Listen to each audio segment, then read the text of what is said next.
qui a trahi Samson, Delilah, sa femme, une femme. Est-ce que ce n'est pas une concubine? C'est une femme ou bien une concubine? Delilah, une femme, a livré le grand sauveur d'une nation. Mais on va voir ça par la suite. Donc quel est l'impact? Quand on approche d'une personne, vous savez ce que le diable utilise. Il y a une certaine chose. Quand on approche d'une personne, on a cette tendance à gagner facilement la confiance de la personne. Amen. Écoutez-moi très bien. Quand quelqu'un est proche de toi, au fur et à mesure que vous développez, vous manifestez dans votre relation, vous manifestez la relation amicale, vous allez comprendre que au fur et à mesure que vous vous connaissez et que la confiance s'installe automatiquement, la confiance que tu as pour cette personne brise les limites de sécurité des portes qui donnent accès à ton cœur. Je reprends. Tu n'as pas encore compris. Alléluia. Je reprends cette partie.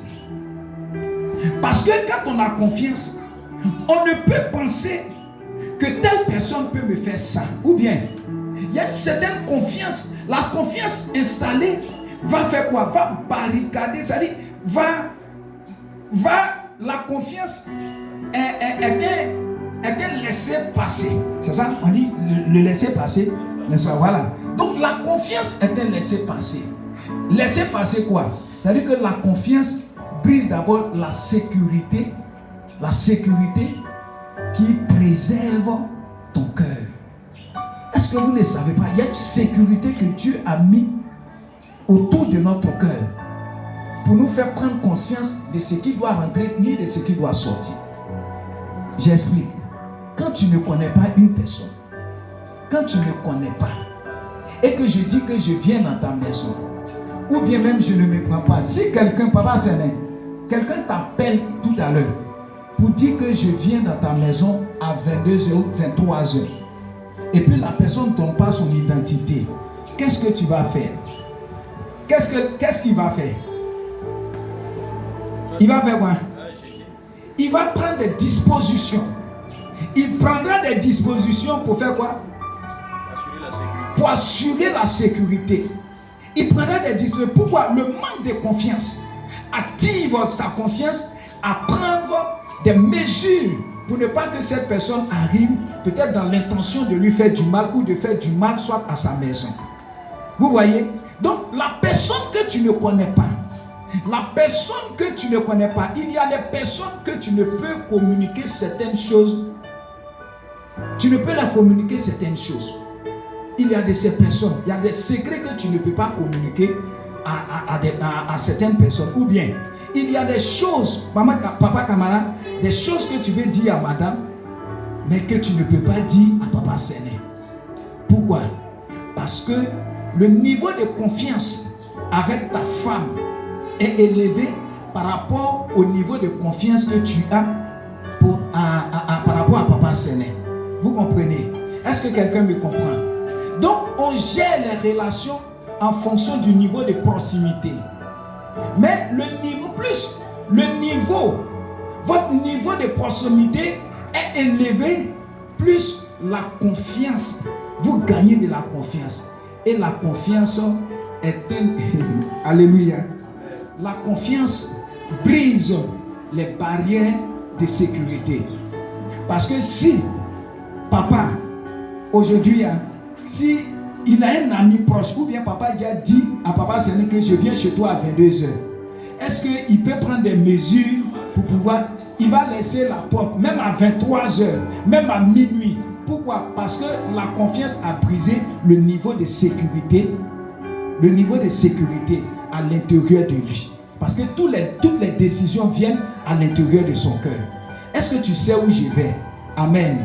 Gloire à Dieu. Maintenant, qu'est-ce que je veux dire? Qu'est-ce que je veux te dire? Le diable, comme il sait ça, C'est pourquoi il utilise toujours des proches. Il sait que la confiance est installée. Et puisque la confiance est installée, le diable va utiliser cette personne. Parce qu'il sait que le niveau de sécurité au niveau de son cœur a été brisé par la confiance que cette personne a pour son frère. Donc du coup, le diable, il fait quoi? Le diable, il va utiliser quelqu'un qui soit proche de toi. Il va utiliser quelqu'un qui soit proche. Dis, il va utiliser quelqu'un qui soit proche de toi. Donc, les hommes qui sont proches de nous, c'est eux qui peuvent nous imparter, influencer à abandonner Dieu. Beaucoup de personnes ont abandonné, ont désobéi à cause de qui? À cause de ces personnes, des relations qu'ils ont eues. Est-ce que vous savez qu'il y a des gens qui ont abandonné la foi tout simplement parce qu'ils ont eu des amis qui les ont injecté des poisons à l'intérieur et ça les a fait sortir? Gloire à Dieu. Gloire à Dieu. Mesure le niveau de proximité. C'est pourquoi Dieu a dit dans Jérémie chapitre 15, 17, verset 5, il dit: maudit soit l'homme qui met sa confiance en l'homme. Maudit soit l'homme qui met sa confiance en l'homme. Quand tu mets ta confiance en l'homme, c'est dangereux pour toi, mon frère. Parce qu'il n'y a plus de sécurité. L'activation du système dans ta pensée qui te donne de contrôler un peu pour sécuriser ton cœur, pour sécuriser les entrées, ce qui entre et ce qui sort. Cette sécurité est ouverte pour la personne en qui tu as mis confiance, en qui ta confiance réside plutôt. Pour la personne en qui ta confiance réside. Quand j'ai confiance en telle personne, on se lève, on laisse tout et on ne discerne rien. Et c'est ce qui fait les bêtes. Amen. Alléluia. Aujourd'hui, en anglais, c'est un peu fort. Hein? Amen. Je vais essayer de diluer un peu. Gloire à Dieu. J'essaie de diluer un peu. Regarde-moi un peu. Regardez Judas. Judas a fait quoi? Judas était le plus proche. Judas a fait quoi? Judas a trahi Jésus. Est-ce que la trahison est venue de loin? La trahison n'est pas venue de loin. C'est pourquoi aujourd'hui, il y a un système que Dieu souhaiterait. C'est pourquoi Dieu parle de Romains. Dieu a inspiré Paul à garder notre cœur. Il dit: garde ton cœur plus que toute autre chose, car de lui viennent les sous-sorts de la vie. Tu peux désobéir à Dieu. Tu peux ne pas accomplir la volonté de Dieu à partir de ta femme, à partir de ton mari. Gloire à Dieu. Ce que je dis là, j'ai des preuves. La femme peut dire quelque chose. Et si l'homme ne discerne pas, si l'homme ne prend pas la peine de regarder, de contrôler, ça risque d'influencer et de détruire vraiment une relation. Des relations ont été détruites. Des confiances ont été perdues. À cause de ce que ces personnes n'ont pas pu garder leur cœur. Et ils ont tout laissé. C'est-à-dire tout ce qui entre à toi, ton cœur là, tout le monde peut entrer dedans. La Bible dit: garde ton cœur plus que tout autre chose, car de lui viennent les sous-sorts de la vie. Je t'explique. De t'expliquer ça, de te donner le mystère. Il dit: garde ton cœur plus que tout autre chose, car de lui viennent les sous-sorts de la vie. Le cœur qui est là.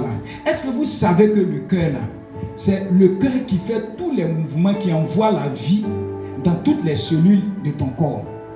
Le cœur fait pomper la vie. Or, la Bible dit que la vie est dans ton sang. Or, c'est le cœur qui pompe le sang et les fait partir dans tous les veines, dans toutes les cellules, les veines, les artères de ton corps. Et ça ravitaille toutes les cellules de ton corps. Amen. Tu es d'accord avec moi? Maintenant, regarde, la Bible dit que l'âme se trouve où ça? Dans le sang. La vie se trouve dans le sang. L'esprit se trouve dans le sang. Si l'âme se trouve dans le sang, l'esprit se trouve dans le sang.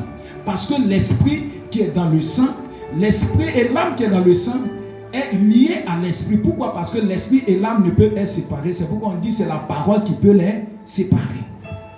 Donc du coup, si de façon naturelle, le cœur transporte les vies, de façon spirituelle aussi, puisque l'âme et l'esprit se trouvent dans le sang, de façon spirituelle, la parole que nous annonçons là, ça touche l'esprit. Or, l'esprit et l'âme résident où? Dans le sang aussi.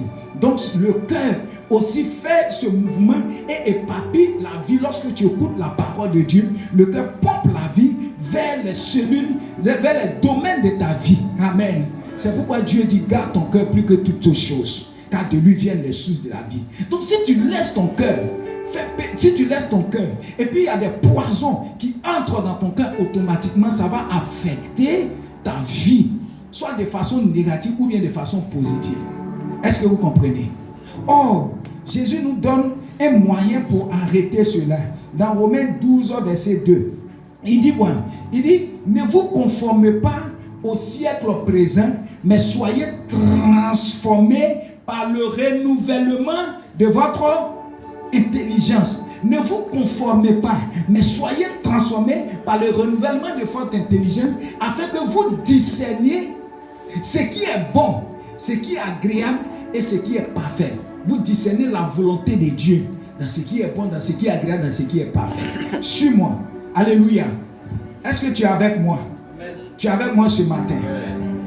Il dit, donc le meilleur moyen pour pouvoir arrêter, parce que suivez-moi, toutes les paroles qu'on nous dit, ce sont des esprits qui vont. Ce sont des esprits qui pénètrent les cœurs. Maintenant Paul dit que tu sois renouvelé par ton intelligence. Ça veut dire quoi? Ça veut dire le monde a adapté un système ou a bâti des forteresses dans nos pensées. Donc ces pensées-là, qui ne sont pas en conformité avec la volonté de Dieu, tu dois les évacuer en les remplaçant par la parole qui va renouveler. C'est comme formater. On formate, c'est ça, non? Quand on formate pour faire quoi? Pour mettre à jour. Donc, ou bien, bon, moi je ne suis pas dans ce domaine, donc aidez-moi un peu. Donc, il fait quoi? Donc, le renouvellement, la lecture intensive, la méditation va te permettre de faire quoi? D'être lavé d'esprit. Ça va remplacer ton esprit. De sorte que quand quelqu'un va parler, tu verras l'esprit qui est derrière. C'est ça mon but ce matin. C'est-à-dire mon but de t'emmener à comprendre que si tu veux surpasser la volonté de Dieu sur l'affinité, tu dois discerner ce qu'on te dit. Même quand quelqu'un est proche de toi, si tu as l'esprit de discernement, il y a des personnes qui sont venues, ils vont rire avec toi. Mais ce sont des sorciers. Des personnes qui vont tout faire. Et cette personne est bonne, cette personne est bien. Mais en réalité, derrière cette personne se cache un esprit. Quand le serpent est venu, si Adam prenait la peine de discerner quel était l'esprit qui l'animait pour lui poser des questions, il n'allait pas pécher, il n'allait pas sortir de la volonté de Dieu. C'est parce qu'ils n'ont pas discerné. Et ce qui manque aux chrétiens, c'est le discernement. Toi, on te parle, toi, tu prends tout à cœur. On te parle, tu prends tout à cœur. Ça va te détruire. Il y a des paroles, quand ça vient, ça peut t'exciter à la colère. Alors qu'une fois que tu es en colère, qu'est-ce qui se passe? Est-ce que tu es encore dans la volonté de Dieu? Il y a des paroles, quand ça vient, ça peut te casser.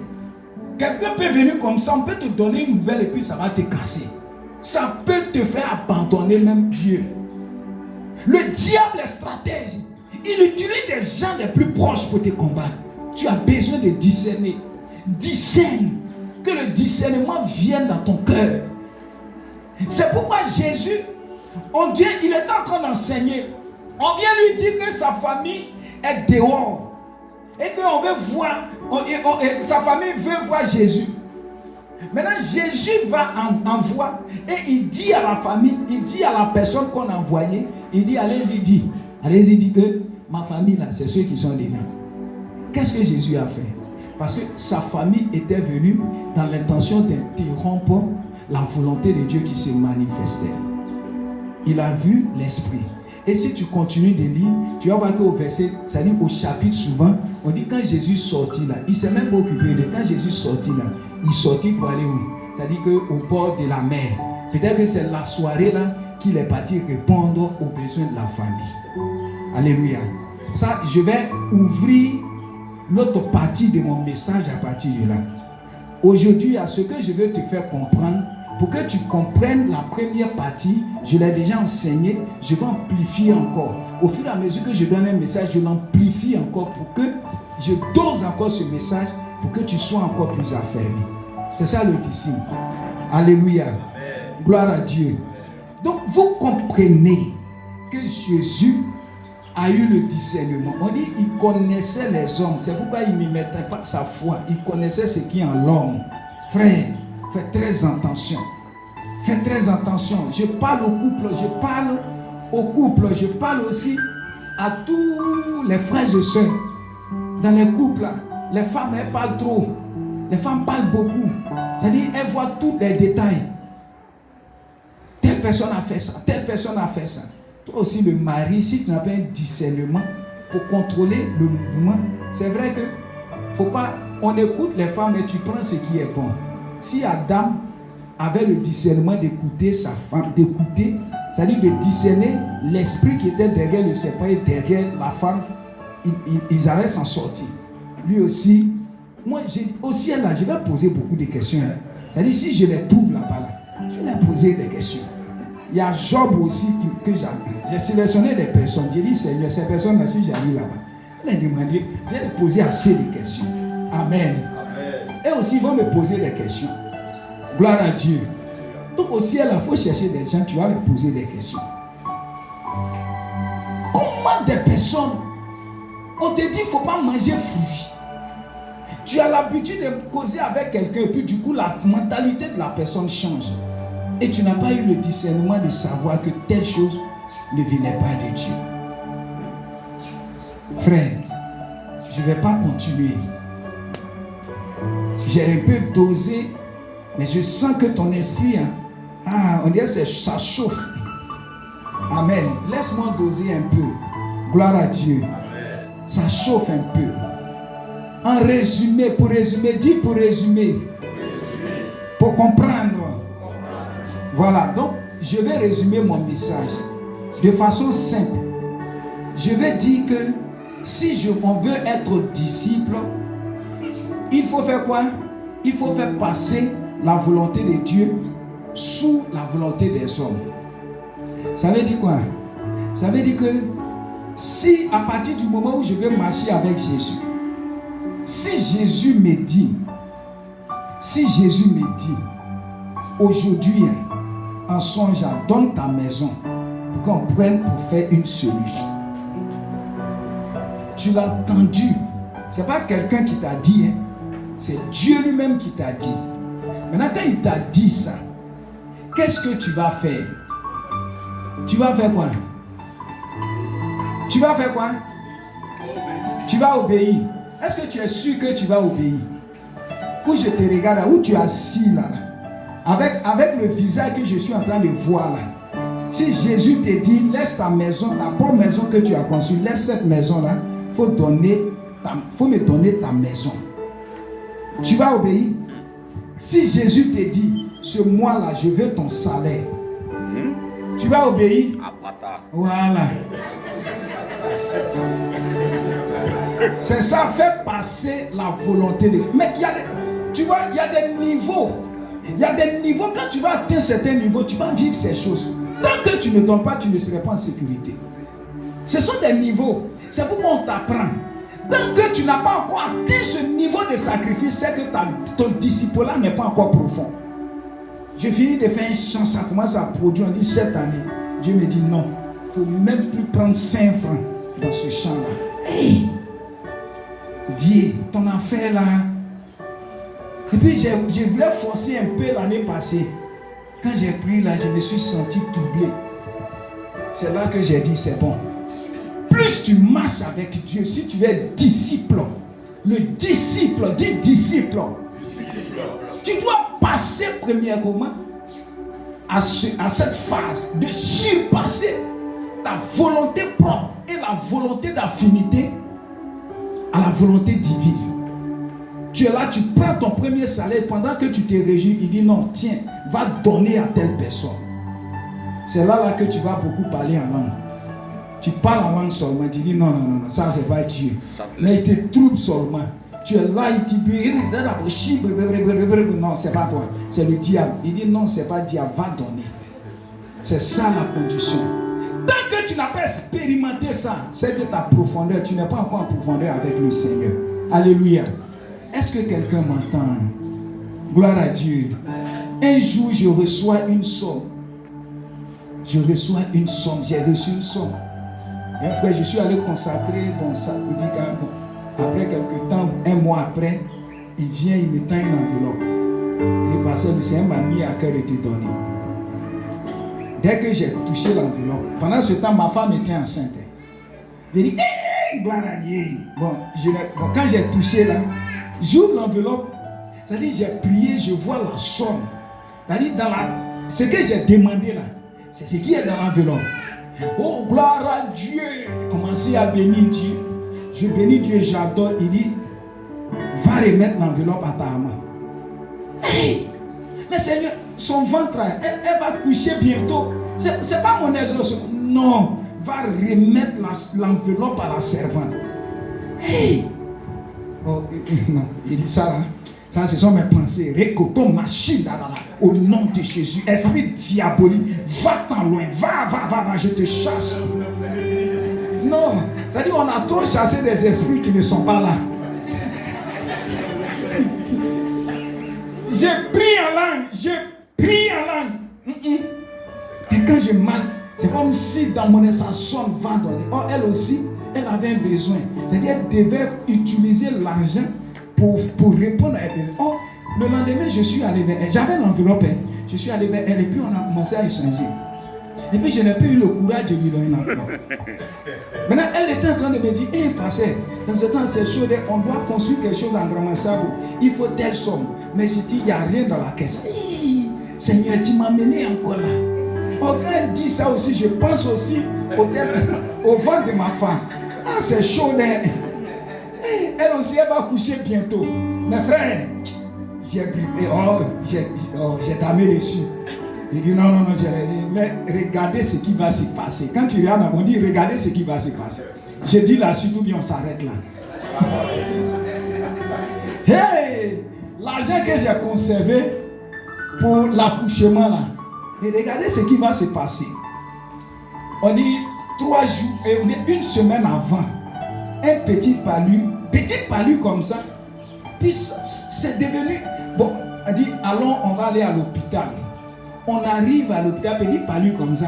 Elle arrive, on lui fait deux perfusions, je ne sais pas, 2 sérums, non bien, je ne sais pas.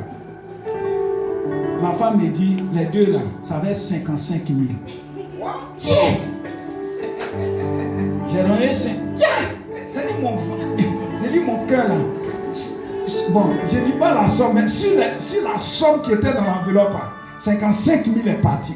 Et puis ça c'est pas arrêté là. Après, on est sorti, elle a donné ordonnance encore. Ordonnance, on lui a dit 11 000 quelque chose. Je suis allé payer, ça fait combien? Amen. Maintenant, une semaine, le temps de son accouchement arrive. J'ai dit, ce qui restait là, c'était pas beaucoup. Or, en son temps, c'était l'accouchement était gratuit. Il dit, comme l'accouchement est gratuit, on s'en va. On arrive là-bas, accouchement de 21h jusqu'à 1h du matin, accouchement. La femme a dit, allez-y, payez ça seulement. On enlève là-bas, va payer. C'est-à-dire, quand l'argent est fini là, quand l'argent est fini sur moi, ce qui est dans l'enveloppe, quand c'est fini là, c'est là qu'elle a dit, on ne peut pas faire que tu dois l'envoyer. Elle doit opérer par césarienne. Il n'y a plus rien maintenant. Vraiment, je suis devenu maintenant bébé. Avant mes génies pour demander pardon. C'est là qu'il me rappelle que la somme que je lui ai donnée là, comme j'ai résisté, voici ce qui m'arrive. Il dit dans pluie, et puis regardez ce qui encore va se passer. La pluie. Comment tu as fait pour aller à Bangonou? Comment tu as fait? Je suis rentré dans la pluie. Je me suis mis à genoux. J'ai imploré le Seigneur. Seigneur, pardonne-moi. Seigneur, pardonne-moi. Et il y a une idée qui est venue. J'appelle mon frère.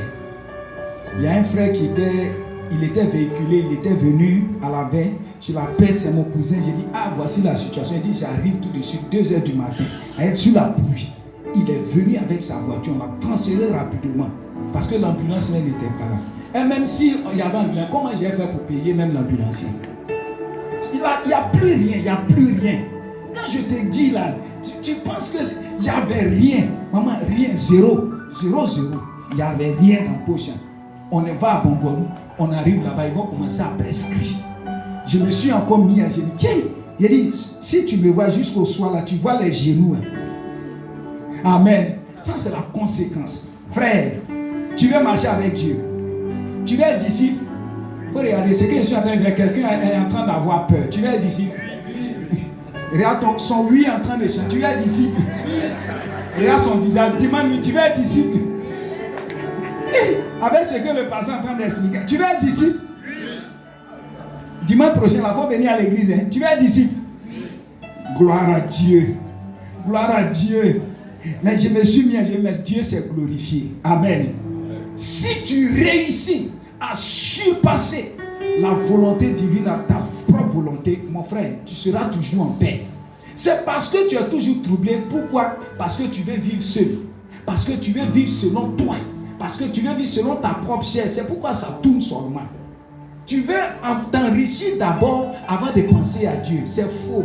C'est faux. Tu ne vas jamais expérimenter cette paix. Si tu veux marcher dans cette profondeur avec le Seigneur, tu dois cultiver ce principe et cette mentalité.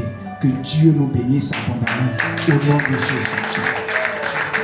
Amen. Demande à ton frère encore, mon frère, est-ce qu'avec ça, là, tu es disciple? C'est pourquoi vous voyez dans les églises, beaucoup sont remplis, mais disciples, là, qu'on parle de... Parce que c'est pas... Il y a des conditions encore qui arrivent. C'est pourquoi avec marcher avec le Seigneur, là, mais c'est pas... Amen. Amen. Il faut dire à ton frère, le pasteur n'est pas en train de t'effrayer. Parce qu'il y a une autre condition, porter sa croix là. Là. Ça, si on t'enseigne, moi-même j'ai peur même d'enseigner ça, porter sa croix. Amen. Mais tu dois supporter, tu dois prendre à un frère. Quand tu es un disciple accompli, je vous assure, quand je me suis mis à genoux, ce qui s'est passé après là, moi-même j'étais étonné. J'ai mis mon portable en garantie. J'ai dit à la femme, tiens mon portable. Tiens, à Bongonou, j'ai dit, tiens mon portable. La femme m'a regardé, elle dit, tu es serviteur de Dieu. J'ai dit, oui, je suis serviteur, mais comment tu es su? Il dit, non. Tiens ton portable. Je vais te donner tous ces médicaments-là. Comme j'ai senti dans tes yeux que tu es un homme honnête. Donc, tiens ton portable. Je vais te donner. Elle a tout donné. C'est-à-dire que ça, là, si je m'enfuyais, mais après, Dieu s'est glorifié. J'étais là.